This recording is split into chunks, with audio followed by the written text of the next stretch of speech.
CBN Bate-Papo. Sua saúde.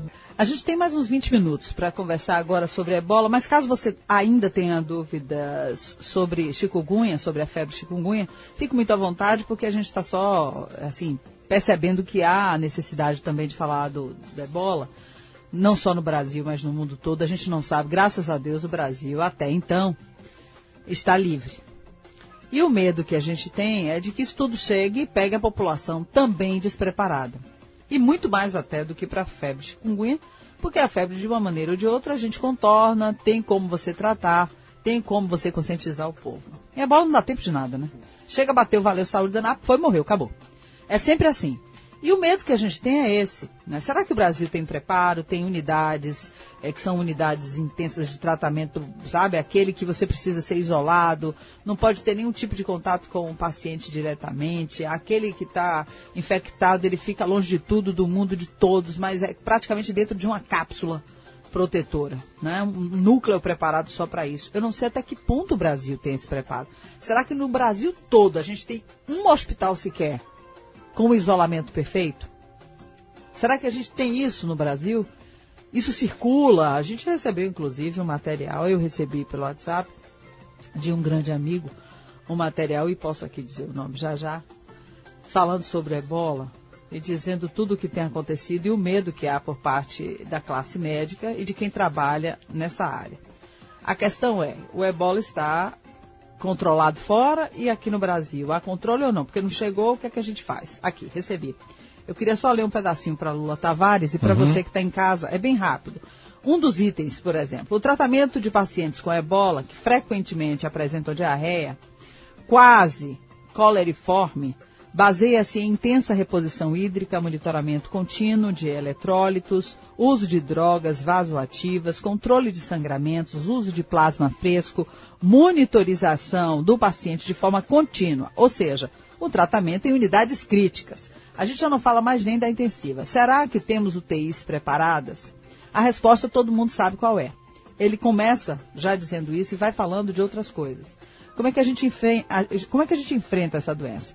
Ele considera que na quase totalidade dos hospitais no Brasil não há nenhum lugar hoje para isolamento de contato e nem o isolamento respiratório, quanto mais para esse rigor que necessitamos ver implantados no país como nós. Isso já está circulando no Brasil todo. É um texto do Dr. Antônio Bandeira que eu tive a honra de receber há mais ou menos 5 dias, quase uma semana. Fiquei chocada, fiz algumas perguntas para ele com relação a isso. Falei, mas essa é a situação mesmo? O Brasil está desse jeito? A gente não tem nenhum local de isolamento. Então, se 5 pessoas aparecerem, provavelmente 4 morrem, somente uma será cuidada. Mas nem essa uma vai ser cuidada, porque eu não tenho lugar no Brasil para cuidar do paciente que tem essa infecção. A pergunta fica agora para você, doutor Antônio Bandeira. E o medo também se instala, porque a gente não sabe até que ponto a gente vive num país preparado para receber um susto como esse. Então fale da realidade que a gente vive, de como isso está lá fora e o controle também, porque parece que eles bloquearam, né? Alguns locais, alguns países têm feito um grande bloqueio. Colômbia, não foi? Conta pra gente o que é que está acontecendo no mundo. O que acontece, viu, Sheila? Primeira coisa, eu acho o seguinte, que em relação... Ebola é outra coisa, né? É bem diferente do chikungunya, como a gente vinha conversando aqui. Muito mais sério, poxa. Ele é muito mais sério, ele é muito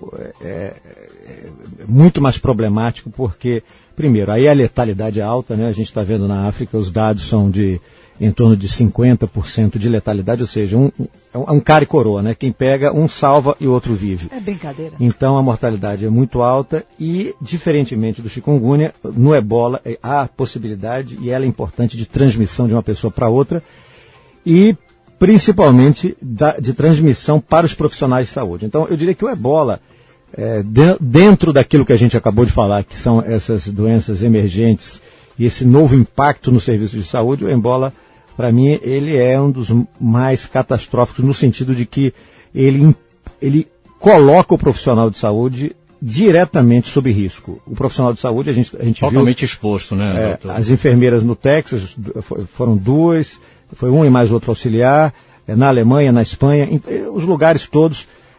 Só para vocês terem uma ideia, a epidemia, esse surto de ebola em 76, quando ele começou, ele teve unidades inteiras. É claro que a África é outra situação muito pior do ponto de vista de atendimento em todas as esferas, mas ele começou dizimando unidades de saúde. Você teve unidades de saúde que praticamente todos os médicos morreram, as enfermeiras morreram, foram dizimadas. Então, ele tem inclusive essa capacidade de dizimar unidades de saúde que não estejam preparadas. Eu diria o seguinte, o Brasil, nós temos condição de termos excelentes centros para tratamento de ebola, para dar condição de recebermos um doente desse, sem dúvida nenhuma. Eu acho que o país ele tem que começar a pensar nisso. Por que eu acho que nós temos condição? Nós temos condição porque nós somos a 7ª economia do mundo, nós temos dinheiro para isso, nós temos capacidade para isso técnica, nós temos tecnologia para isso, entendeu? Só que assim, o que nós precisamos transformar é sair dessa situação que nós vivenciamos no país continuamente, esperando acontecer para depois tomar medidas, entendeu? Quer dizer, é isso que não dá. A situação está aí, os Estados Unidos têm casos, quer dizer, trouxeram, a epidemia na África ainda não se controlou, não é? A gente tem algumas regiões da África que hoje estão dobrando o número de casos a cada 20, 30 dias, dobrando o número de casos ainda. Então, assim, hoje você tem uma epidemia que se urbanizou na África, que não era o perfil antigamente. Uma epidemia que, só para vocês terem uma ideia, entre setembro e outubro, os casos foram duplicados, saímos de 3.500 para 8.000 casos, entendeu? Em um mês. E está duplicando, ou seja, a gente vai esperar daqui para novembro ter 16.000 casos, dezembro 32, entendeu? Esperar ser roubado para tomar atitude. E o próprio Centro para Controle de Doenças dos Estados Unidos estima que se nada fosse feito, quer dizer, absolutamente nada, a epidemia do jeito que está na África, você esperaria para 20 de janeiro de 2015 alguma coisa entre 550 e 1.400.000 casos no mundo de ebola. Deus. Então, é uma epidemia que ela ganhou a dimensão que não tinha, que é a dimensão da urbanização, porque aquelas regiões da África que sofreram um deflorestamento muito grande, né, e associado a isso, a construção até de rodovias mesmo, que urbanizou. Então o ebola, ele se urbanizou na África, ele saiu de ser uma doença de surtos letais e que matava as pessoas nas regiões rurais para as regiões urbanas da África, da Guiné, da Libéria, Serra Leoa, etc., e hoje ela é uma epidemia urbana com alto impacto. Hoje esses países estão dizimados do ponto de vista econômico. Esses países hoje sofrem terrivelmente com o ebola. O ebola está dizimando não só as pessoas lá, como está dizimando a economia completamente. Pois é. Então ele é hoje uma praga grande. E nada impede que o indivíduo chegue no Brasil. O Brasil não fechou fronteira com ninguém, o Brasil não tem controle nenhum sobre um controle mais rígido do ponto de vista de pessoas que entram aqui. E o Ministério da Saúde com os estados organizou, na verdade, como se nós já tivéssemos prontos uma rede de unidades de saúde prontas para isso. Não tem nada a ver. Nós não temos essas unidades, nós precisamos ter, nós temos condição de ter. Temos condições de temos ter. E temos que ter. Por quê? O ebola hoje como ele coloca o risco para o profissional de saúde elevado, ele implica que você tenha um desenho de unidade para atender semelhante a uma ameaça de bioterrorismo, entendeu? Você tem que estar pensando que aquele indivíduo que eu vou estar atendendo com suspeita de ebola, não é ebola confirmado, mas com suspeita de ebola, ele tem um antrax, ele tem uma coisa que tem que ter, o nível de precaução é semelhante ao de bioterrorismo. Ou seja, como é que isso funciona? Você funciona primeiro em que você tem um quarto para o indivíduo. Primeiro você tem que ter um sistema em que você identifica o indivíduo rapidamente. Então, nas emergências, o indivíduo, na própria recepção, tem que ser treinado para que o indivíduo veio da África nos últimos 30 dias e tem febre, por exemplo, ele tem que ser imediatamente colocado sobre isolamento. Alguém já vai paramentado para atender esse indivíduo, para confirmar se ele é uma pessoa que potencialmente pode ter o ebola ou não. Porque você não pode tocar no indivíduo, sair fazendo as coisas sem os equipamentos, para depois, depois tem um risco e é ebola. Não, você tem que agir preventivamente desde o primeiro momento, então você tem que ter esse preparo. Depois esse indivíduo tem que ficar num quarto. Isolado. Ficar num quarto isolado. Você tem que entrar não só com aqueles equipamentos de proteção, mas no momento em que você sai, você tem que ir para um outro quarto, que seria uma anticâmara. Para ser lavado, né? Antes de ser lavado, você retirar tudo. O grande problema da contaminação é que, apesar de você poder usar uma verdadeira roupa de astronauta, na hora que você tira tudo, você pode se contaminar, entendeu? Já tem isso. Então, na retirada do que a gente chama dos equipamentos de proteção individual, dos EPIs, que também tem uma forma da gente treinar as pessoas para isso, existe um jeito de treinar também. Esse jeito é você dispensa os EPIs e você tem que ir para uma área de ducha, como você falou muito bem. Aí você sai dali entra numa área para tomar uma ducha no corpo inteiro, porque a água é fantástica também para isso. E depois você termina, higieniza as suas mãos e aí você se paramenta de novo para ir para outro lugar, etc. e tal. Então você tem que ter efetivamente uma área que é a área de isolamento, onde o indivíduo está. Você tem que ter uma anticâmara que esteja acoplada a isso. E você tem que ter uma saída com a possibilidade do indivíduo ter a ducha do corpo inteiro para ele novamente se paramentar e sair. Essa área onde está o indivíduo também está gerando lixos altamente contaminantes, que hoje tem que ser incinerados. Incinerado. Então, essa área tem que estar agregada a uma outra área que o pessoal de limpeza vai entrar, vai recolher tudo isso e vai colocar em recipientes rígidos para serem posteriormente levados para incineração. Então, essa área que está o indivíduo, ela também tem que ter, vamos supor assim, uma outra área contígua em que esse material possa ser colocado para depois ele ser pego e ser levado para incineração. Então você imagina que tudo bem, é uma coisa relativamente simples, mas você não vê isso em lugar nenhum. Não tem. Você entendeu? Quer dizer, é uma estrutura que eu estou falando aqui para vocês de uma forma simplificada, mas essa estrutura que é para você atender a bola. Agora eu pergunto assim, qual é o hospital em Salvador que tem condição de fazer isso? Nenhum. Qual é o hospital privado e público que tem hoje para fazer? Não tem. Então hoje o profissional de saúde, ele não tenho dúvida nenhuma, que apesar de recomendações do Ministério da Saúde em contrário dizendo não, que o isolamento como é feito para bactérias que a gente tem aí, KP6, MRSA, é suficiente? Não é suficiente. Não é suficiente porque você viu os casos de Dallas onde esse isolamento foi feito e não deu certo. Você vê na Espanha, você vê na Alemanha, não é assim. Agora você vê locais onde foram estruturadas essa situação que eu falei para vocês. Quais foram os locais que a gente já tem isso? Olha, tudo bem você feito, tem estruturado? isso, por exemplo, nos Estados Unidos, você tem 2 locais que foram feitos isso, inclusive há mais de 10 anos atrás, por causa da ameaça do bioterrorismo. Um deles é o Centro Universitário de Nebraska. Né? E o outro em Emory, Geórgia, que foi o primeiro paciente com ebola, foi para lá. Certo. Não sei se vocês lembram. Foi para a Geórgia. Então, Emory e o Nebraska são hoje 2 locais que são de referência. O Obama,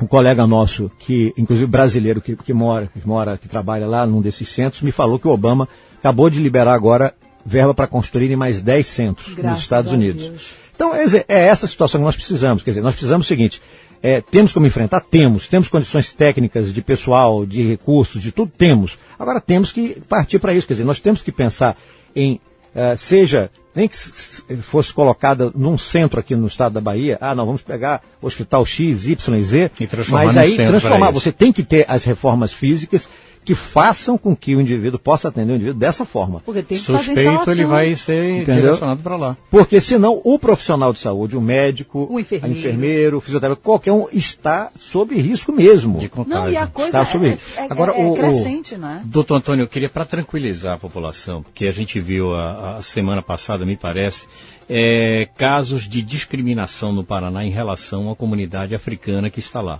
Eu queria que você explicasse como é que se dá esse contágio, que me parece o indivíduo ele tem que estar com febre, né, e tudo mais para poder acontecer o contágio.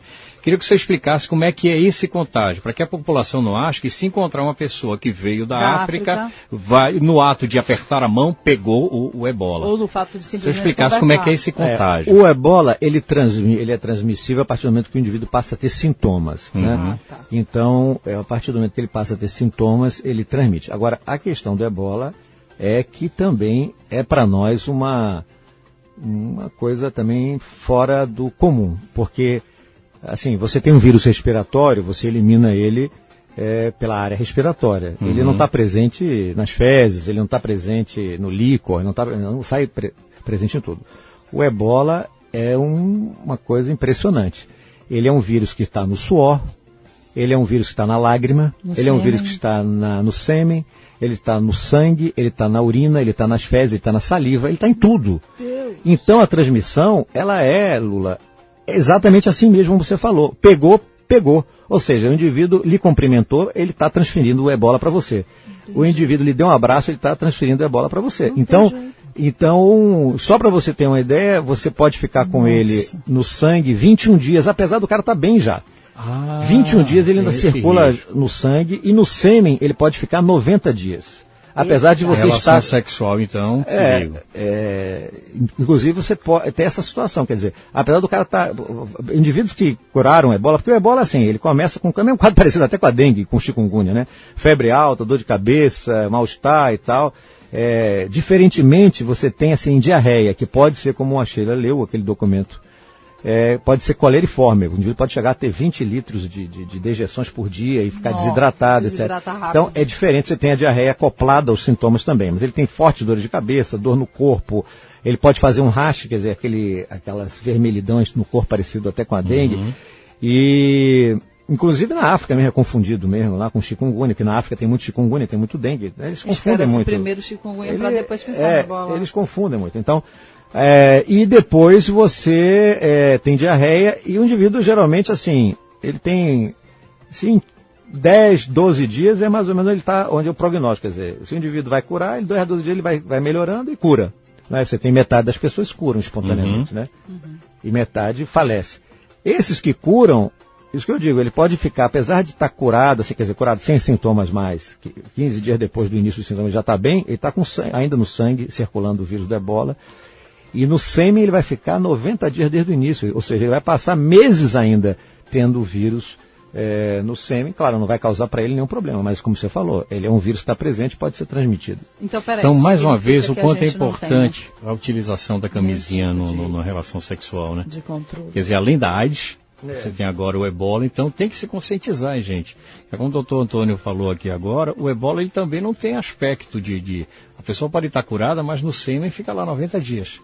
E você pode, num risco, num prazer momentâneo, louco, você pode estar colocando sua vida em risco. O que mais me preocupa, além de todos esses pontos que foram citados, é que realmente a gente não acordou para a necessidade de centros especializados e de um preparo desses profissionais para receber o paciente já com suspeita ou infectado. Isso realmente me preocupa muito mais. Porque o doutor Antônio Bandeira acabou de dizer, em palavras, foi muito rápido, até porque o tempo é curto, mas ele disse o seguinte, para você que está chegando agora, estamos falando do ebola, e o nosso médico convidado hoje no Sua Saúde é o doutor Antônio Bandeira, infectologista. Ele disse, gente, no Brasil nós não temos um centro especializado para isso. Estados Unidos, temos 2 que são eficazes, porque são câmeras de isolamento que funcionam bem. Mas até que ponto aqui a gente vai ter tempo também para construir, instalar, profissionalizar, especializar esse pessoal para o atendimento? Caso isso venha a acontecer, que a gente não quer que aconteça. Não é? Porque a gente tem países próximos, a gente falou da Colômbia há pouco, mas a gente falou muito mais dos Estados Unidos. E eu tenho muito medo porque a gente acha que isso não vai chegar nunca.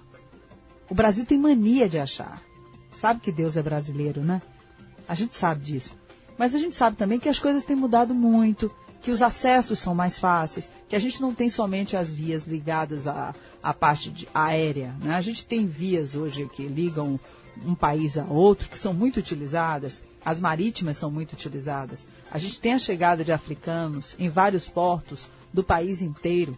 Então a gente não tem somente um controle, falta o controle tanto em aeroportos como também em portos. Alguns portuários sofrem muito com isso. A gente traz de tudo um pouco e recebe de tudo um pouco. Então há a possibilidade de instalar, de se precaver, de cuidar, de fazer um núcleo, de fazer um centro especializado, pelo menos em cada estado do país, para receber esse paciente que possivelmente chegue ou não de fora infectado com esse vírus ebola. O que a gente quis foi dar somente uma introdução a um assunto que praticamente não chega no Brasil como nosso, mas sendo do mundo é nosso e a gente tem que ter essa consciência e essa solidariedade, acima de tudo, para com aquele que trabalha com saúde, para com o infectologista, para com o epidemiologista, para com o enfermeiro. As pessoas têm acesso direto. Nós vamos fechando o programa aqui hoje, com muita satisfação recebendo o doutor Antônio Bandeira, como todas as vezes, esperando que ele retorne, mais vezes até, para que a gente possa estar fortalecendo e batendo um papo sobre esses assuntos e deixando você, a população inteira, cada vez mais, os dois, bem informados.